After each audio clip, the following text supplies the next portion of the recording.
વસ ધાતુ ઉપરથી નિર્માણ થયું એ વાસ્તુ છે. તો વાસ્તુમાં અમુક બાબતોને ધ્યાનમાં રાખવી પડતી હોય છે. ઘણી વખત આપણે વિચારીએ કે અગ્નિ ખૂણાની અંદર રસોડું હોવું જોઈએ, ઈશાન ખૂણામાં ભગવાન હોવા જોઈએ, વાયવ્ય ખૂણામાં પાણી અથવા એવી કોઈ વ્યવસ્થા ખુલ્લી હોવી જોઈએ, નૈઋત્ય ખૂણો પેક હોવો જોઈએ, બ્રહ્મ ખાલી હોવો જોઈએ. આ બધી વસ્તુઓ દરેકને ખબર હોય. 4 દિશાઓ અને 4 ખૂણાનું જ્ઞાન જે લોકો મકાન ખરીદતા હોય તરત જોતા હોય કે રાખા મોઢું તો નથી ને મકાન. રાખા મોઢું એટલે જેનું દ્વાર દક્ષિણ દિશાનું હોય. તો એવું તો નથી ને. નૈઋત્ય ખૂણાની અંદર દ્વાર, કારણ કે આજકાલ ફ્લેટોની અંદર મધ્યમાં તમને દ્વાર ના જોવા મળે, એ તમને કોર્નરમાં દ્વાર જોવા મળે. તો એવા સમયે નૈઋત્યમાં તો દ્વાર નથી ને. તો આ બધી વાતો તો આપણે જોઈ છે. પણ મિત્રો, વાસ્તુની અંદર ધ્યાન રાખવા જેવી એક બાબત છે અને એ છે ભૂમિગત એનર્જી. તમે કોઈ પણ વસ્તુ જ્યારે હાથમાં લો અને તમને ખબર પડી જાય કે આ વસ્તુ સારી છે ખોટી છે. બહેનો ખાસ કરી અને જ્યારે શાકભાજી ખરીદતી હોય ત્યારે ભીંડો જોવે અને આમ સહેજ ઉપરથી ભાગમાં મળે એટલે ખબર પડી જાય કે આ ભીંડો ગઈઢો છે કે તાજો છે. બરાબર છે ને. આ શાકમાં ઉપયોગમાં લેવા છે કે બીજવાળો હશે, ખબર પડી જાય એને. તો એ બધી વસ્તુ છે આપણી જનરલ વાતો થઈ. હવે એવી જ રીતે તમે તમારા કોઈ પણ જાત, હું તમને કહું, માનો તમારે બંગલો બનાવો છે, તમારે ફ્લેટ બનાવવો છે, ફ્લેટ માટે તમારી જગ્યાઓ જે કહેવાય કે જે લોકો બિલ્ડરો છે એના માટે ખાસ તો બંગલો બનાવવા હોય, કોઈ અપાર્ટમેન્ટ બનાવવા હોય, અથવા તો બહુમાળી બિલ્ડિંગ બનાવવા હોય, તમારે હોસ્પિટલ બનાવવી હોય, તમારે કોઈ સ્કૂલ સંકુલ ઊભું કરવું હોય, તમારે કોઈ પણ જાતનું માનો ફાર્મ હાઉસ બનાવવું છે, તમારે ગૌશાળા બનાવવી છે, તમારે તમારા કોઈક આનંદપ્રદ એક સારી અનુકૂળતા રહે એના માટેની વસ્તુ બનાવી છે. તો એવા સમય પહેલાં તમે શું કરશો? તો કે પહેલાં તો એની ભૂમિગત જે એનર્જી જે છે એ ભૂમિગત એનર્જી દ્વારા સારી સફળતાની પ્રાપ્તિ થતી હોય છે. કેટલા બધા અનુભવોના આધારે આપણે જોઈ શકીએ છીએ કે 4 એપાર્ટમેન્ટ બનાવવાવાળાને 3 એપાર્ટમેન્ટ સડસડાટ વેચાઈ જાય છે. બધા જ ફ્લેટ એના વેચાઈ જાય છે. અને એક એપાર્ટમેન્ટની અંદર એને લગભગ બધા ખાલી તમને ફ્લેટો જોવા મળે છે. અમુક બંગલાઓમાં તમે જુઓ, અમુક બંગલાઓ ધડાધડ વેચાઈ જાય છે, અમુક બંગલાઓમાં એને વારંવાર તકલીફો ઊભી થાય છે, પૈસા ઓછા કરવા છતાંય એના કોઈ જગ્યાએ કંઈક એનું નિવારણ આવતું નથી. તો એનો મતલબ એવો થાય કે 3માં તો એનું પૂરું થઈ ગયું, ચોથામાં કેમ એનું અટકે છે?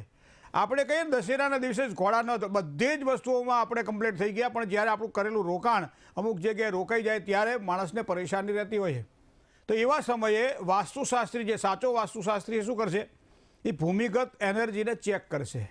તો ભૂમિગત એનર્જીને ચેક કરવા માટે અત્યારે તો બહુ જ જેને કહેવાય ને કે સારા એક યંત્રો પણ આપણી પાસે ઉપલબ્ધ છે.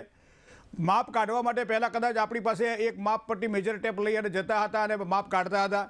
અત્યારે તો એવા જે કહેવાય કે ભાઈ સાયલેન્સરવાળા સાયલેન્ટ પેલા આવી ગયા છે કે જેના કારણે તમે આમ સરસ રીતે ઊભા ત્યાં કેટલું માપ હશે જોઈ શકો છો. તો આ યુગમાં જ્યારે આપણે જીવી રહ્યા છીએ, આપણા માટે સરળતા વધી રહી છે, ત્યારે પણ જૂની બાબતોને ભૂલવી ના જોઈએ. જૂની બાબતોમાં માકો તમારે કોઈ જગ્યાએ બંગલો બનાવો છે, બંગલા બનાવવા માટે તમે કોઈ સારા વાસ્તુશાસ્ત્રીને તમે લઈ ગયા ત્યાં અને પૂછ્યું કે આ જમીનમાં મારે બંગલો બનાવો છે, બનાવો કે નહીં. એટલે જે 3 પ્રકારના વાસ્તુશાસ્ત્રીઓમાં જે ઉપરનું જેની પાસે નોલેજ છે ને, જેને બાહ્ય વાસ્તુ કહેવાય, એ તમને કહી દે કે ભાઈ આ તમારી દિશા પૂર્વની છે, આ રોડ તમારો આ રીતનો મુખ્ય રોડ જઈ રહ્યો છે, તો એ પ્રમાણે તમારું એન્ટ્રન્સ આ પ્રમાણે હોવું જોઈએ, તમારો બગીચો આ પ્રમાણે હોવો જોઈએ, તમારો સ્વિમિંગ પુલ આ પ્રમાણે હોવો જોઈએ, તમારી ઇલેક્ટ્રિસિટી આ બાજુ હોવી જોઈએ, તમને આ બાજુ તમારું ભગવાનનું મંદિર હોવું જોઈએ, આ બાજુ તમારો બેડરૂમ હોવો જોઈએ, તો તમને કહી દે. બરાબર. આ એક સિમિલર છે ને કે આ બધું મોટા ભાગે આપણને જોવા મળે. જે અંદરથી એક મધ્યમ પ્રકારના જે વાસ્તુશાસ્ત્રને જોવાનું શું કરશે કે એની સાથે એ ભૂમિગત એનર્જીને પણ ચેક કરશે કે ભાગ કયો એનો ઊંચો છે, કુર્મપુષ્ઠ ભાગ છે, કયા પ્રકારનો આ જમીન છે, આ જમીન કયા બ્રાહ્મણી છે, ક્ષત્રિય છે, વૈશ્ય છે કે શુદ્ર છે. તો એ માપ કાઢી લેશે એનું માપ પ્રમાણે. એક સમયે આપણે આમ જે રબરની દડી નાખતા હતા અને દડી જે ભાગમાં ઢળીને જાય એ પાણીનો પ્રવાહ. અત્યારે પણ તમે જોજો ઘણી વખત પાણીનો પ્રવાહ તમને એક બાજુ જોવા મળે. ઘરની અંદર ઘર બનાવતા હોય, મકાન બનાવતા હોય કે ફ્લેટ હોય, તો એમાં તમે કચરા પોતા કરો, પાણી નાખો એટલે પાણીનો પ્રવાહ એક બાજુ જ જાય. શું કામ? કે એ બાજુ એનો ઢાળ પાડેલો હોય. તો આ ઢાળ પાડવાનો જે ભાગ છે એ પણ જોવાતો હોય. હવે ત્રીજો જે શ્રેષ્ઠ જ્યોતિષી જેને કહી શકાય, શ્રેષ્ઠ વાસ્તુશાસ્ત્રી જેને કહી શકાય, જેને ભૂમિગત એનર્જીનું જ્ઞાન છે, એ શું કરશે કે આ મકાન કોના નામનું બનાવવાનું છે, આ મકાનનો માલિક કોણ છે, મુખ્ય ધણી કોણ છે, આનો કોના નામે આ જમીન છે, કોના નામે આનો ફ્લેટ જે અથવા કોના નામે આ ભૂમિનું એનું દસ્તાવેજ છે. અને એ ભૂમિનો દસ્તાવેજ જેના નામે, ભલે તમે એક એપાર્ટમેન્ટ બનાવો છો, ભલે એની અંદર 50 મકાનો 100 મકાનો છે, પણ એની અંદર જે તમારા જે પાર્ટનર જે છે, જે લોકો સાથે મળીને કોઈ કંપની બનાવી છે અને કંપનીના આધારે એના નામથી આપણે આ વેચી રહ્યા છીએ, તો એવા સમયે આ વસ્તુ તો જોવી પડશે ને કે દરેક વ્યક્તિની જન્મકુંડળીની અંદર અમુક ગ્રહો બોલતા ગ્રહો છે અને એટલા માટે જ કદાચ મને લાગે છે જ્યોતિષની અંદર જ્યારે જન્મકુંડળી જોવાતા હોય ત્યારે કુંડળીના ચોથા ભાગને એમ કહેવાય છે કે જમીન મકાન અને મિલકતનું સ્થાન કહ્યું છે। તો એનો મતલબ એવો થાય કે 4 જણા 5 જણા 6 જણા અથવા કોઈ કંપની યુનિટી બનાવી અને જ્યારે તમે કોઈ પણ વ્યવસાય કરતા હોય ત્યારે બધાની કુંડળીના જે યોગો છે એ આ ભૂમિગત એનર્જીને મેચ થાય છે।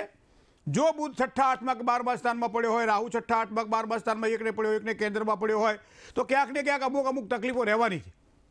આવા સમયે બહુ સાદી અને સરળ વાત હું તમને કરું કે એક શ્રેષ્ઠ જેને કે વાસ્તુશાસ્ત્રી કહી શકાય કે જે જન્મકુંડળીને પણ સાથે લઈ અને જેટલા એના પાર્ટનર હોય અથવા જે મકાન માલિક હોય, જેને મકાન લેવાનું હોય, જેને બંગલો બાંધવાનો હોય, જેને પોતે રહેવા જવાનું હોય, એની કુંડળી જોઈને પછી કહી આપે તમને કે ભાઈ અહીંયા આ સારી વસ્તુ છે, અહીંયા આ ખરાબ વસ્તુ છે, બરાબર। તો આ ભૂમિગત એનર્જીને આપ સફળતા જ્યારે પ્રાપ્ત કરવાની હોય ત્યારે હું તો એક જ કહું કે કોઈ પણ જગ્યાએ માનો કે અમે તો શું કરીએ, ખુલ્લી જગ્યા હોય ત્યાં જઈએ એમ કે આ જગ્યા ઉપર કામ કરવા જેવું કે નહીં, તો એમ લાગે કે આ જગ્યા સૂકી છે, આ જગ્યા ભીની છે, આ જગ્યા કડક છે, કઈ પ્રકારની જગ્યા છે, આ બ્રાહ્મણી જગ્યા છે, આ ક્ષત્રિય, કારણ કે હું તમને કહું અધિકારી વર્ગને રહેવાનું હોય, રાજકીય સફળતા આપવાવાળા નેતાઓને રહેવાનું હોય, અથવા તો કોઈ જેને કહેવાય ને કે લશ્કર સાથે સંકળાયેલા હોય, પોલીસ ખાતામાં સંકળાયેલા હોય એવા લોકોને રહેવાનું હોય તો એને ક્ષત્રિય જમીન લાભ કરાવડાવે।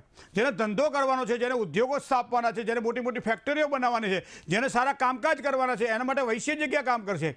જેને માટે કંઈક કર્મચારી છે, જે સરકારી કર્મચારી છે અથવા તો કોઈ પણ જગ્યાએ કામ કરી રહ્યો છે, સારી પોસ્ટ ઉપર જે છે એવા માટે શુદ્ર જમીન જોઈએ। અને જેને ધર્મક્ષેત્રનું કામ કરવાનું છે, જેને આધ્યાત્મિકતાનું કામ કરવાનું છે, દેરાસરો, મકાનો, મંદિરો, આ બધા જ જે નિર્માણ જેને કરવાના છે અને સારા ધર્મક્ષેત્ર દ્વારા એક નવી ઉર્જા ઉત્પન્ન કરવાની છે, તો આવા સમયે અમુક જગ્યા અમે જોયેલી છે કે આખું એક ધર્મ સંકુલ બનાવેલું હોય, એની આગળના ભાગમાં ભોજનાલય બનાવેલી હોય, તરત જ જઈને તરત એની એનર્જી ચેક કરીને કહી શકીએ કે ભાઈ આની ભોજનાલય સારી ચાલશે, આનું ધર્મક્ષેત્ર બહુ ચાલશે નહીં, અને એને 8-10 વર્ષ થઈ ગયા, જો હજી અમે જોઈએ છીએ કે એની ધર્મશાળા બહુ સારી ચાલે છે, ભોજનાલય ખૂબ સારું ચાલે છે, પણ ધર્મક્ષેત્રમાં જે મંદિર બનાવેલું છે ત્યાં દર્શન કરવા લોકો ઓછા જાય છે। તો આ કયા કારણે હોઈ શકે મિત્રો? તો સફળતા માટે, ભૂમિગત એનર્જી માટે હું તો તમને બહુ સરળતાથી વાત કરું, જે આ વાસ્તુશાસ્ત્ર સાથે સંકળાયેલા છે એવા વ્યક્તિઓ માટે, કે ભૂમિના મધ્ય ભાગની અંદર તમે એક ખાડો કરો છો, જમીન ખુલ્લી છે, ખાડો કરો છો, કેટલો ખાડો કરો છો? 1.5 બાય 1.5નો।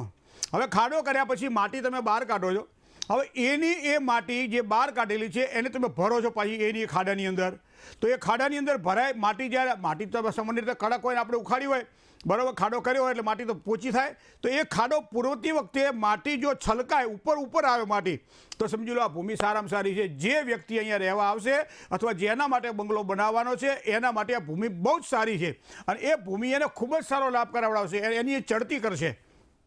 હવે માનો કે તમે એ ખાડો કર્યા પછી એ ખાડામાંથી બહાર જે માટી નાખેલી છે એ માટી પાછી ફરતી તમે નાખો અને સમાંતર જ્યારે માટી રહે, ના વધારે ખાડો રહે ને ટેકરો રહે, તો એવા સમજી લો કે આ ભૂમિ તમારા માટે મધ્યમ છે। અને મધ્યમ ભૂમિ હંમેશા એક સાનુકૂળતા આપણને કરી આપે, જેટલું નાખીએ એટલું ઉગે, બરાબર ને। તો આને ત્રીજી વસ્તુ છે કે જો તમે ખાડો માનો કે કર્યો અને એ ખાડાની અંદર તમે નાખેલી માટી જો અંદર રહી ગઈ, મતલબ ખાડો પુરાણો નહીં અને જગ્યા તમારી બાકી રહી, 4 આંગળથી વધારે જગ્યા બાકી રહી, તો સમજી લો આ ભૂમિની અંદર ક્યાંક ને ક્યાંક પરેશાનીઓ રહેશે। કરજ કરીને આપણે કદાચ લીધું હોય, લોન લીધી હોય ને આ મકાન બનાવવાનું હોય અથવા ફેક્ટરી બનાવવાની હોય, કોઈ પણ જગ્યાએ આપણે બાંધકામ કરવાનું હોય, ત્યારે સમજી લેવાનું કે જો તમારી માટી ઓછી રહે છે તો તમે ક્યાંક ને ક્યાંક આ ભૂમિને વ્યવસ્થિત વાસ્તુ વિહિત કરવી પડે, દોષ વિહિત કરવી પડે। તો આ ભૂમિગત એનર્જીની વાત છે, ભૂમિના દોષ દૂર કરી આપે છે, નહીં તો ભૂમિના દોષ બહુ નિષ્ફળતા આપે માણસને। બીજી વાત હું તમને કરું કે હંમેશા આપણે જોઈએ છીએ કે ભાઈ કોઈ પણ જ્યારે આપણે કંઈક પાણી ભરવાની પણ વાત છે, જે 1.5 બાય 1.5 ફૂટનો તમે ખાડામાં પાણી ભરો છો, તમે 10 ડગલા તમે ચાલી અને 10 ડગલા તમે પાછળ આવો, એવા સમયે 2 ઇંચ અથવા બે આંગળથી જો પાણી જેટલું માનો કે ઉતરી ગયું તો એ તમારા માટે ભૂમિ સારી છે। 4 આંગળ અથવા એનાથી વધારે પાણી ઉતરી ગયું તો સમજો ભૂમિ મધ્યમ છે, અને 6 આંગળ અથવા એનાથી વધારે પાણી ઉતરી ગયું મતલબ આ ભૂમિ છે ને એ વધારે સફળતા આપશે નહીં, નિષ્ફળતા આપશે। તો આ વસ્તુ ભૂમિગત બાહ્ય એનર્જી જેને કહી શકાય એ તો આપણે જોઈએ જ છીએ, પણ ઇન્ટરનલ સોલર એનર્જી જેને કહી શકાય, ભૂમિગત એનર્જી જેને કહી શકાય, એ સફળતા કે નિષ્ફળતા આપશે. દોષની અંદર આ ભૂમિના દોષમાં કઈ રીતે સફળતા, કઈ રીતે નિષ્ફળતા મળે. આંતરય બાહ્ય વાસ્તુની પદ્ધતિ આ પ્રમાણે જો વિચાર કરીએ તો આપણને ખબર પડી જાય. બીજું તમને કહું, તત્વ પણ છે, અગ્નિ, પૃથ્વી, વાયુ, જળ ને આકાશ. એ જે બાહ્ય તત્વ છે, આંતરિક તત્વો પણ આપણને જોવા મળે છે. એવા સમયે ભૂમિની અંદર ક્યારેક ક્યારેક આપણે અમુક એવી જગ્યા હોય કે જેના પર મકાનો બાંધ્યા હોય અથવા એપાર્ટમેન્ટો બાંધ્યા હોય, જગ્યા નીચેથી અશુદ્ધ હોય, એવા સમયે શલ્ય દોષના કારણે પણ એ વસ્તુ બની શકતી હોય છે. ઘણી વખત આપણે જે જોઈએ ભૂમિ આપણને ના મળે. હવે કરવાનું છે ધર્મ કાર્યને, ભૂમિ આપણા માટે શુદ્ર, તો એ મંદિર બનાવ્યું હોવા છતાંય આપણને એમ લાગે કે આ મંદિરમાંથી શું આવક ઊભી થશે. શું કામ? કે જે જમીન ઉપર આપણે બનાવ્યું છે એ જમીન તત્વ વૈશ્ય તત્વ છે અને એના પર મંદિર બનાવીએ તો ધાર્મિકતા અને સાત્વિકતા ત્યાં ના આવે, ફક્ત પૈસો ક્યાંથી કમાવો એ જ વિચારો આવ્યા કરે. ઘણી વખત ઘરની અંદર પણ તમે જો અમુક જ્યારે કજિયા કંકાસ વધતા હોય, કારણ વગરના ટેન્શનો વધતા હોય, ત્યારે આમાં તો તમને કહું કુર્મપુષ્ઠ ભૂમિ પણ જોઈએ છીએ. સાથે સાથે અલગ અલગ પ્રકારની ભૂમિની ભૂમિકાઓ છે. ગજપુષ્ઠ ભૂમિ જેને કહી શકાય, કુર્મપુષ્ઠ ભૂમિ જેને કહી શકાય, દૈત્યપુષ્ઠ ભૂમિ જેને કહી શકાય અને નાગપુષ્ઠ ભૂમિ જેને કહી શકાય. ઘણી વખત નૈઋત્ય ખૂણો હોય કે પશ્ચિમ દિશા હોય, દક્ષિણનો ભાગ હોય, એ બાજુના ભાગને ઊંચો હોય, ઈશાન ખૂણો જ્યારે ઢળતો હોય ત્યારે પણ એ ભૂમિને જોવાની હોય છે. ક્યારેક ક્યારેક ચારે બાજુથી ભૂમિ ઊંચી હોય, વચમાં ખાડો હોય ત્યારે એ ભૂમિ પણ જોવી પડતી હોય છે.